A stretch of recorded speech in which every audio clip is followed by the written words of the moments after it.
प्यारे बच्चों, अगर आपको कहानी अच्छी लगे तो लाइक करें, सब्सक्राइब करें और घंटी के बेल आइकन को दबा दें। धन्यवाद। अब कहानी में मिलते हैं। आज हम सुनेंगे मूर्ख गधे की कहानी। एक जंगल में एक बूढ़ा राजा था जो काफ़ी बूढ़ा हो गया था। वो शिकार नहीं कर पाता था। तभी शिकार के लिए उसने एक भैंसे को देखा। जब उसने भैंसे को देखा तो भैंसे के पीछे भागने लगा शिकार करने के लिए। तभी हाथी आता है और हाथी उसे बचाता है। शेर से उसकी भिड़ंत होती है और वो कहता है कि तुम इसे नहीं खा सकते, ये मेरा दोस्त है। शेर कहता है कि मैं इसे खाऊंगा, मुझे भूख लगी है। तभी हाथी में और शेर में दोनों में बहुत तगड़ा युद्ध होता है और शेर उसका वार नहीं झेल पाता, इसलिए वो भाग जाता है। भागते भागते वह ये सोचता है कि अब मैं खाना कैसे खाऊंगा, क्योंकि मैं तो बूढ़ा हो गया हूँ। तभी उसको सियार दिखता है। सियार से कहता है, सियार मैं तुम्हें जंगल का मंत्री बना दूंगा अगर तुम राजा की सेवा करोगे। तभी सियार कहता है, बिल्कुल, क्यों नहीं, मैं आपकी सेवा ज़रूर करूंगा। तभी कहता है कि तुम मेरी सेवा करते हो तो मैं तुम्हें मंत्री बना दूंगा, इसीलिए तुम मेरी सेवा करो और मुझे अच्छा अच्छा खाना खाने को दो डेली। ठीक है, वो ठीक बोल के चला जाता है। तभी वो अगले दिन सुबह सियार भोजन की तलाश में जाता है। तभी घूमते घूमते उसको एक घोड़ा मिलता है।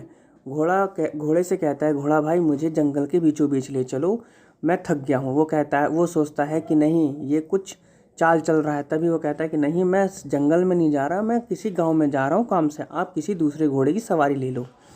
फिर गांव में जाते जाते उसे गधा दिखाई देता है। गधे से कहता है, भाई तुम मुझे जंगल में छोड़ दो।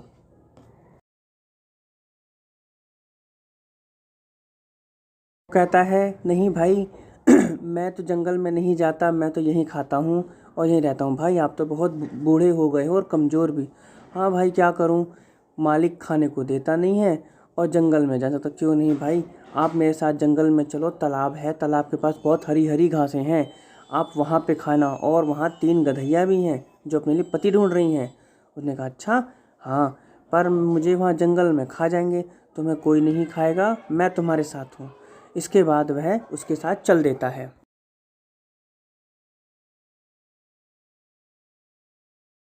वह गधे को बहला फुसलाकर जंगल में लाता है। लाने के बाद जैसे ही शेर पर उसकी नज़र पड़ती है तो शेर उस पर झपट्टा मार देता है। झपट्टा जैसे ही मारता है वो उसके चंगुल से भाग जाता है और शियार को यह देखकर बहुत गुस्सा आता है। वो कहता है कि महाराज, आप पर एक गधा नहीं संभला, आपने तो। शेर बोलता है, क्या करूं भाई, मुझे इतनी तेज़ भूख लगी थी कि मुझे समझ में नहीं आया, इसीलिए मैंने उस पर झपट्टा मार दिया, तुम कुछ और तरकीब लगाओ। तो कहता है, ठीक है, मैं गधे को दोबारा से बुला के लाता हूँ। तभी वो उसके पास जाता है और कहता है कि गधा भाई, वो कहता है कि वो कहता है, गधा भाई, वो तो घोड़ियाँ थीं जो तुमसे मिलना चाहती थीं, वो तुम्हारी खूबसूरती को देखकर इतनी खुश हो गई कि वो आपसे मिलना चाहती थीं और आप भाग आए, आप तो डरपोक निकले। कहा, अच्छा ऐसा बात है, हाँ तो वो चलो मुझे दोबारा से उनसे मिलाओ। जैसे ही वो उसके पास जंगल में जाता है और शेर उसके पीछे पीछे आता है, और जैसे ही शेर उसके पीछे पीछे आता है, सही समय देखकर वह गधे पर घात लगाकर हमला कर देता है और गधे को वो मार देता है।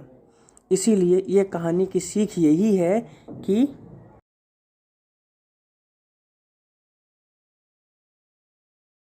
दूसरों की बातों में जल्दी नहीं आना चाहिए और हमेशा सचेत रहना चाहिए और कभी भी लालच नहीं करनी चाहिए।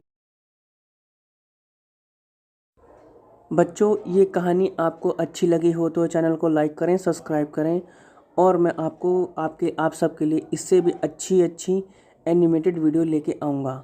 धन्यवाद।